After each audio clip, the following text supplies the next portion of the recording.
Cette faune riche et variée n'est pas celle d'une mer du Sud. Nous sommes dans une mer que le commandant Cousteau avait déclarée morte dans les années 70, la Méditerranée.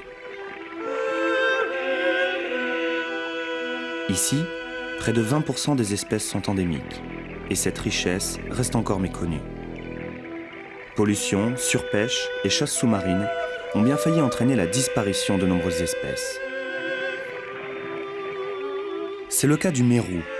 Il a beau être un des plus gros prédateurs de la Méditerranée, il n'en demeure pas moins un animal discret. Il se tient toujours proche d'un trou qui lui sert de demeure et de refuge. Ce comportement sédentaire en a fait une proie facile pour les chasseurs sous-marins. Et le nombre de mérous de Méditerranée a diminué d'une manière dramatique depuis la fin de la Seconde Guerre mondiale. La murène, autre prédateur féroce, est munie de dents aiguës. Elle chasse à l'affût depuis les trous et les crevasses qu'elle habite le jour et qu'elle quitte lors de ses sorties de chasse nocturne. D'une force redoutable, la murène est capable de tordre la flèche en acier du harpon qui la frappe.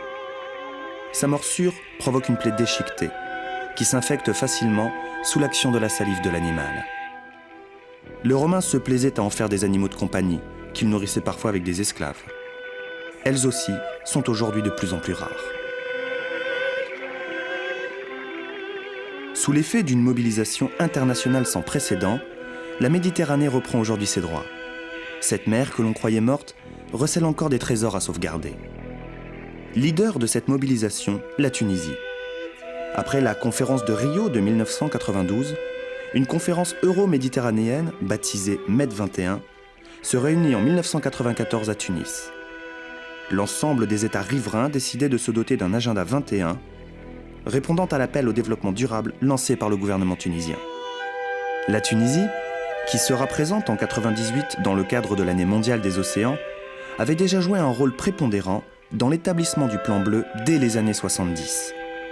Un programme de développement durable avant l'heure. Ce plan tentait d'évaluer à quoi pourrait ressembler le bassin méditerranéen et ses 450 millions d'habitants d'ici 40 ans. Plusieurs scénarios prédisaient un avenir noir pour la Méditerranée. Depuis l'Antiquité, le pays puise ses ressources et sa culture dans la mer. Encadrée à l'est et au sud par les montagnes de l'Atlas et les franges du Sahara, la Tunisie a le visage tourné vers le Grand Bleu. Sur ses rivages, se sont succédées certaines des plus grandes cités de la Méditerranée antique. Carthage, Kérkouane, Leptis Magna. Ces cités, aujourd'hui englouties par la mer ou les sables, drainaient les richesses de l'Afrique et le blé de leur arrière-pays vers Rome, capitale du monde.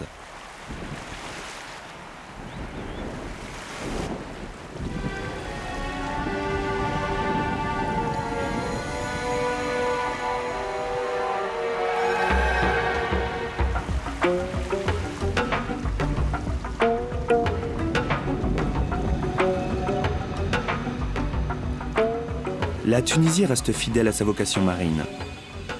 Le pays a longtemps vécu sur le mythe que les campagnes pouvaient absorber ses excédents de population. Mais l'épuisement des sols et l'érosion liée au surpâturage, à la déforestation et à l'épuisement des ressources en eau ont conduit à un exode massif des ruraux vers les villes et la côte. Aujourd'hui, le littoral tunisien abrite plus de 70% de la population, plus des 2/3 de l'industrie du pays et offre près de 80% des emplois.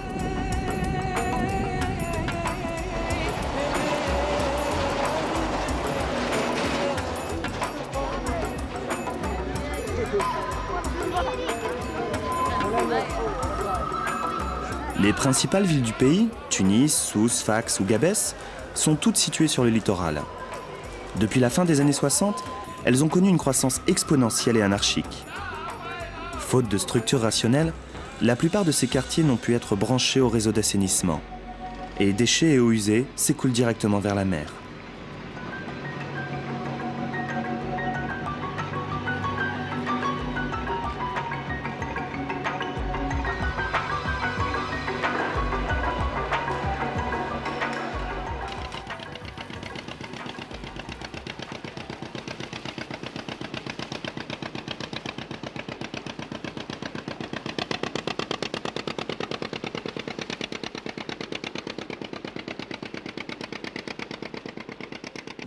À cela s'est ajouté le tourisme. À partir des années 70, le gouvernement a choisi d'accélérer le développement de ce secteur, prenant en charge l'aménagement des infrastructures et offrant d'importants avantages aux investisseurs. Cette concentration des activités et des hommes sur une bande n'excédant pas quelques kilomètres de profondeur a eu des conséquences terribles sur l'environnement.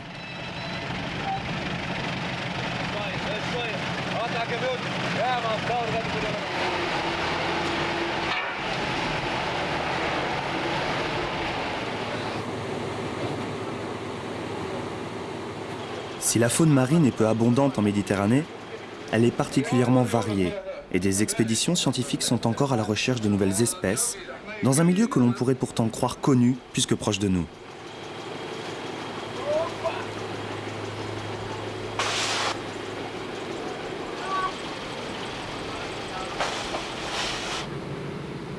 En 1991 et 1992, une expédition réunissant des chercheurs français du Muséum d'histoire naturelle, du CNRS et de l'Ifremer, ainsi que de plusieurs laboratoires de biologie marine français et tunisiens, embarque à bord de Fleur de Passion.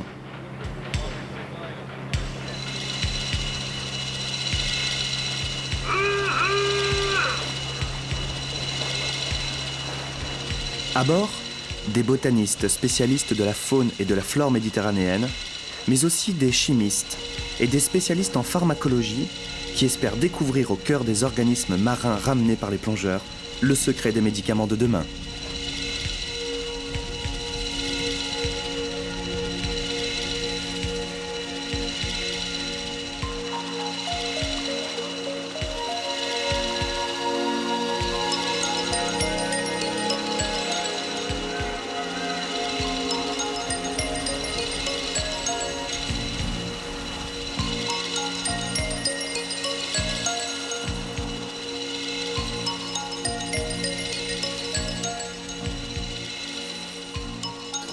Des annexes, on aura des problèmes pour remonter, sauf sur les zodiacs.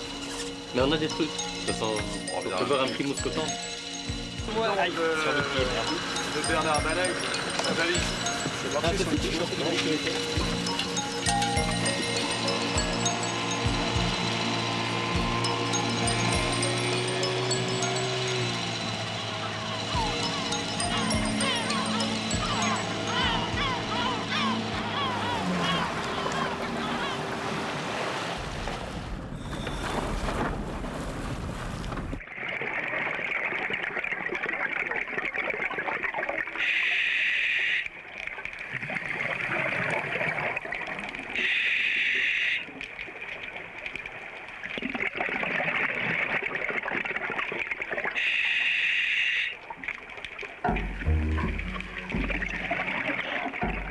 Les plongeurs viennent de repérer une épave qui repose sur un fond sableux à une trentaine de mètres de profondeur.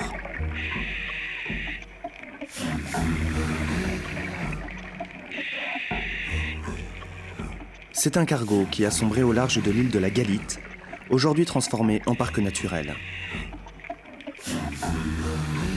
Depuis 1996, la Tunisie mène en coopération avec de nombreux chercheurs étrangers une étude qui vise à recenser l'ensemble des espèces marines et terrestres présentes dans l'archipel.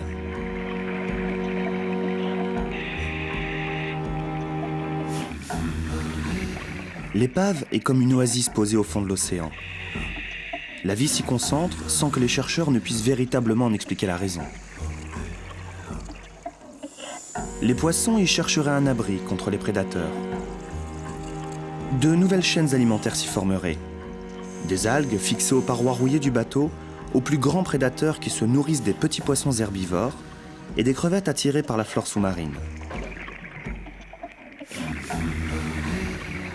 Enfin, l'épave offrirait des repères aux poissons migrateurs, comme les thons, dans l'attente d'autres signes leur permettant de poursuivre leur voyage. Mais ce sont les habitants les plus discrets de l'épave qui attirent les plongeurs. Ils vivent accrochés aux rambardes ou à la coque du navire. On les confond souvent avec des algues, mais ce sont des éponges, des acidies ou des anémones de mer. Sur cette épave vit une acidie noire, Aplydium pseudolobatum, qui n'a jamais été observée ailleurs. Lorsqu'on mène une vie fixée à un rocher, il est impossible de s'enfuir à l'approche d'un prédateur éventuel. À défaut d'une coquille protectrice, les ascidies ont développé une enveloppe coriace que peu d'organismes marins sont capables de digérer. Ça, c'est une colonie. Les tissus de cette peau sont bourrés de petits éléments calcaires qui les rendent particulièrement indigestes. C'est une éponge. La plupart des éponges ont d'ailleurs adopté la même stratégie de défense. C'est fatigué pour les avoir. On se défoncer. Les chercher. Les acidés, tout ça. Ouais, il vaudrait mieux les mettre dans un seau parce qu'il y a plein de petits trucs. Regarde là, la petite Faites bleue. tout ça dans l'eau. Elle est repliée. Ah oui, Il n'y a que sous l'eau où tu peux la voir, tu as des chances de la voir épanouie. Alors là, on va voir normalement tous les individus, enfin tous. Voilà. Tous les petits filaments orange vif là. Orange vif, c'est sont ce qu'on appelle les zooïdes, les individus. Ça c'est super, regarde. Super. Hein Super. Non, c'est pas ça, il y avait des ailes. Elle était Dans l'eau, bleue. elle apparaît bleu ciel. Le ciel, ça va Ah, être c'est super. très Il y a joli. quelque chose à la mer? Non, il y en a plein, regarde. Oui, regarde celle-ci aussi, regarde. L'intérêt de prospecter sur des côtes qu'on n'a pas l'habitude d'étudier, c'est la possibilité de trouver des espèces endémiques, c'est-à-dire des espèces propres aux côtes ici tunisiennes. C'est peut-être le cas avec une des ascidies. Donc par rapport un petit peu à la concurrence qui existe sur ce thème, avec des équipes qui travaillent notamment aux États-Unis et au Japon. Donc nous on a plutôt intérêt à essayer de trouver des espèces en Méditerranée qui n'existent pas en Atlantique ou dans d'autres coins que les équipes américaines pourraient avoir. Je suis en fait sur deux thèmes, un thème acidie. J'ai participé aux collectes d'acidie. C'est un thème plutôt appliqué, recherche d'activités pharmacologiques. Et là sur les algues brunes de la famille des cystoséracées. Sur les acidies, je recherche des substances soit antitumorales, soit antibiotiques, soit encore des inhibiteurs enzymatiques. Parce que c'est des organismes sur lesquels on a trouvé pour l'instant de nombreuses molécules actives. Redescendant plus au sud, là où les côtes rocheuses cèdent la place à de vastes étendues sablonneuses, les chercheurs de la campagne Oracea se préparent à plonger sur les herbiers de Posidonie du golfe de Gabès, les plus vastes de toute la Méditerranée.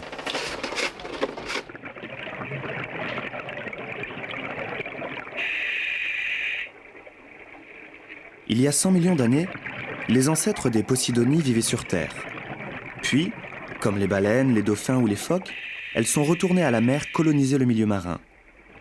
Cette plante qui s'étale en grandes prairies a conservé toutes ses particularités terrestres. Elle possède des racines, les rhizomes, et donne des graines qui à l'automne se mettent à fleurir sous l'eau. Les poissons, les invertébrés et une multitude d'autres animaux viennent frayer dans les champs à l'abri des grands prédateurs. Les pontes y sont nombreuses. L'herbier joue aussi un rôle de nurserie.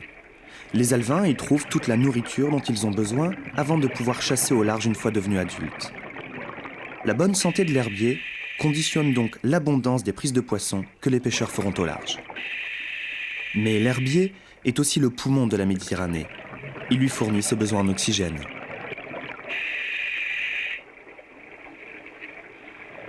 Les Posidonies ont tendance à constituer des sortes de barrages en stockant entre leurs rhizomes, leurs tiges rampantes, du sable.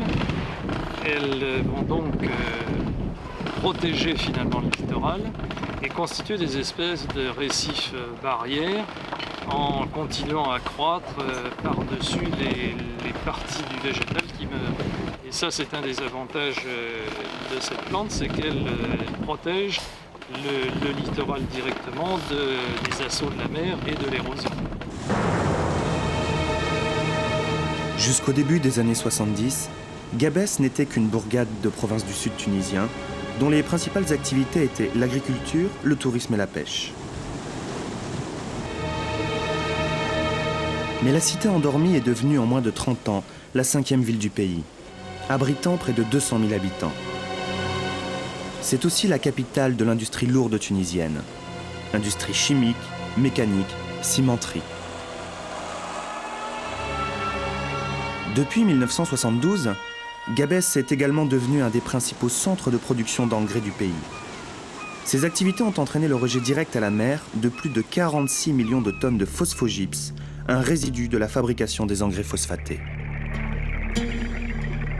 En 1992, l'Agence de protection et d'aménagement du littoral tunisien décide de dresser un état des lieux systématique des fonds marins de la région. 20 ans de déversements sauvages ont profondément bouleversé l'équilibre de la faune et de la flore sur une étendue de plus de 2000 km². Moi j'étais vraiment choqué lors de la plongée que j'ai faite là où on voyait des maths vraiment dans un état extraordinaire. C'est une dégradation pratiquement totale et un certain envasement de sable,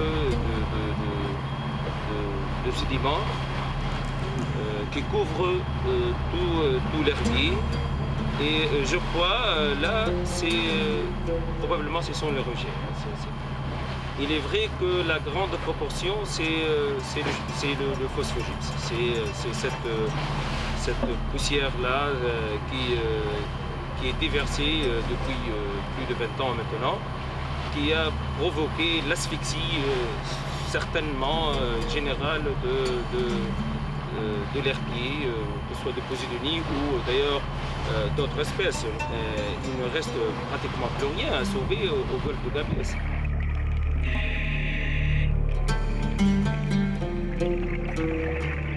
L'état de l'herbier, si je peux parler d'herbier, du golfe de Gabès est totalement dégradé, totalement mort, quoi. C'est un herbier qui est mort.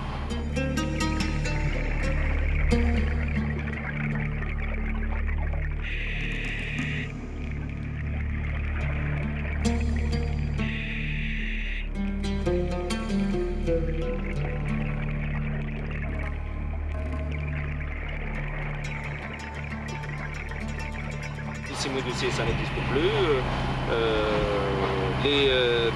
Et même les quelques Posidonies qui ont été ramenés à bord sont dans un état de dégradation assez poussé.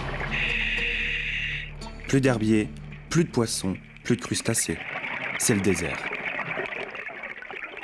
Nombre de faisceaux, je vais mettre 6 morts, plus 14 vivants. Oui. Voilà. À Gabès, le plan d'action gouvernemental prévoit la mise en place d'installations de traitement du phosphogypse qui devraient permettre de réduire de 70% les rejets. Les eaux chargées de polluants seront récupérées à la sortie de l'usine, placées dans des bassins de décantation, puis acheminées vers l'intérieur du pays où elles seront stockées dans des réservoirs étanches. Le secteur de la pêche a lui aussi connu de profonds bouleversements.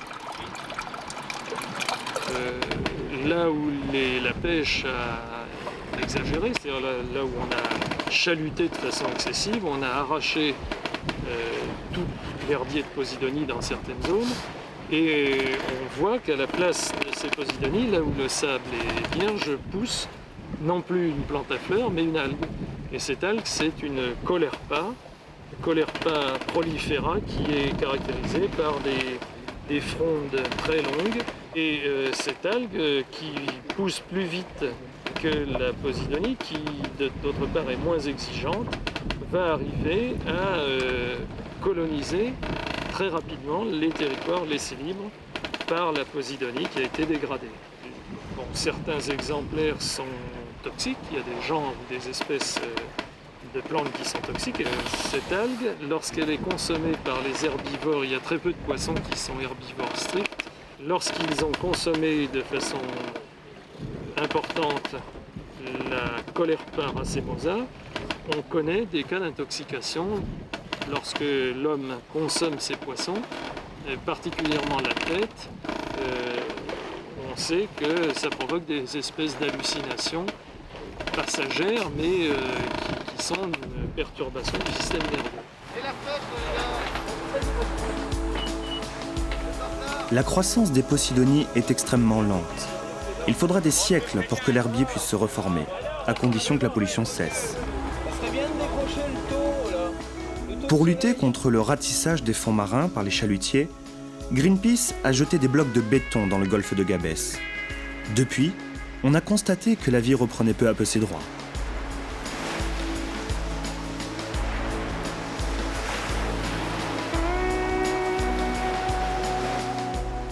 En 1992, le gouvernement tunisien lance un vaste plan de lutte contre les pollutions industrielles et urbaines.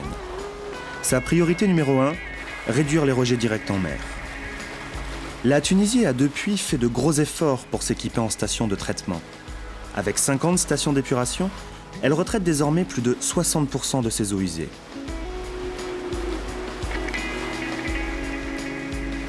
Asfax, ou 2 usines fabriquant de l'acide phosphorique, rejetait chaque année plusieurs millions de mètres cubes de boue rouge dans la mer, la solution a été encore plus radicale.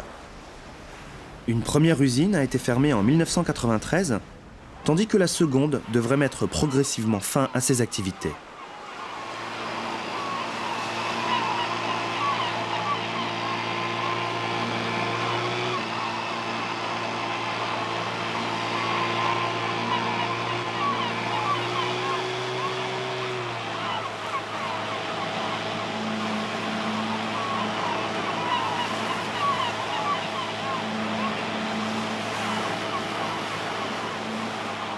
Ces actions s'inscrivent dans le cadre plus général du plan d'action pour la Méditerranée. À son actif, plusieurs succès réels. L'application de la convention Medpol, qui a permis de diminuer de près de moitié en 20 ans les rejets accidentels de pétrole. Des procédures d'urgence ont été mises en place en cas de catastrophe écologique majeure, comme les marées noires. Enfin, en mars 1996, les 21 pays riverains de la Méditerranée décide de signer un accord international interdisant les rejets de substances toxiques, principalement des dérivés du chlore comme le DDT et la dioxine. Pourtant, la Méditerranée reste malade. Des milliers de tonnes de déchets et de produits toxiques sont charriés par les grands fleuves qui se jettent dans la Méditerranée. Sur le plateau continental qui borde les côtes tunisiennes, des millions de débris et de sacs en plastique jonchent les fonds marins. Pris pour des méduses, ils sont ingérés par les mammifères marins comme les dauphins, les baleines ou les phoques moines, ou par les tortues marines qui périssent étouffées. Pour offrir un sanctuaire à ces espèces menacées de disparition, les États du Plan Bleu ont décidé de créer chez eux une centaine de parcs nationaux, régionaux et de réserves de la biosphère. La Tunisie s'est ainsi dotée de 3 réserves naturelles marines. Ischkel, au sud tunisien, château d'eau de la Tunisie et principale zone humide du pays, Zembra, au nord, qui parce qu'elle abritait une base de la marine a échappé à l'appétit des promoteurs, et l'archipel semi-désertique des îles de la Galite. Face aux quelques 500 000 espèces présentes en mer, chercher à évaluer systématiquement les éventuelles propriétés pharmacologiques des substances naturelles marines constituerait une tâche énorme. Un groupe privé américain, Seafarm, s'était pourtant lancé dans l'aventure au début des années 80.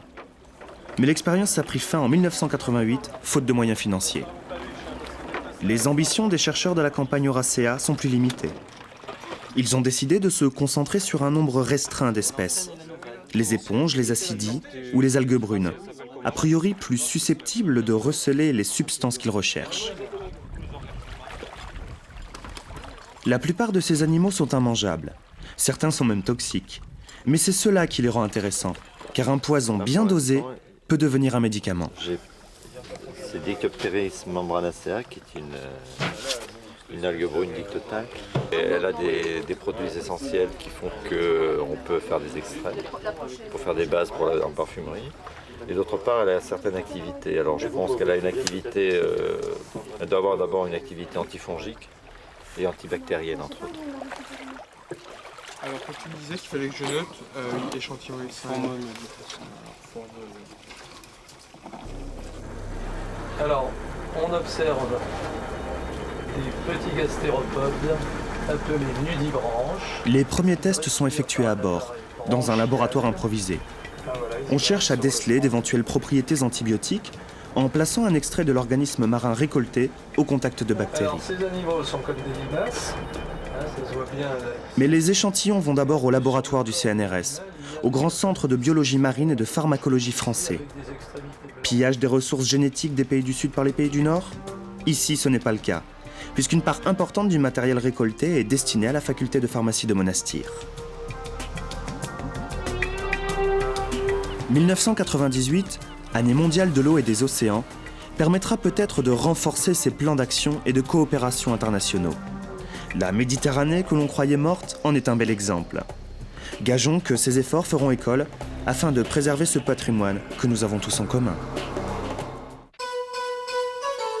Pour toute information concernant cette émission, tapez 3615 la 5e, rubrique Gaïa.